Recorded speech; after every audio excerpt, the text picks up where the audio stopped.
নমস্কাৰ আজি এটা নতুন বস্তু বনাই খালো নতুন বুলি নহয় আৰু সবে বনাই খায় বাৰু সবে মানে মই এনেকে বনালো ভাবিলো ভিডিওটো আপোনালোকৰ লগতো শেয়াৰ কৰো বুলি এইখিনি বেসন হয় বেসনখিনি মই আটা মঠা দি অকমান হালধি নিমখ দি এনেকে হানি লৈছো ধুনিয়াকে আৰু এনেকে এয়া হৈ গল মাজতে এনেকে দুপিস কৰি এফালে পানী বইল হৈ আছে তাতে দি দিছো 5 মিনিটৰ কাৰণে বইল হ'বলে অকমান টান হোৱালৈকে বইল কৰিম এখিনি হৈ গল মোৰ ৰেডি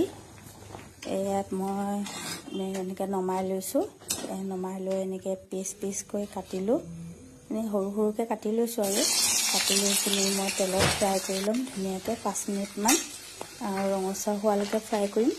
এখিনি হৈ গল ফ্ৰাই এখিনি তেলতে জিৰা কেটামান দিছো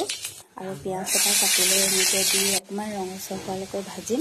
তাতে এটা বিলাহী কাটি দি দিছো এখিনি হৈ গল তাতে হালধি নিমখ আদা নহৰু অকমান খুন্দি দি দিছো জিৰা পাউডাৰ ৰেড চিলি পাউডাৰ দি ধুনিয়া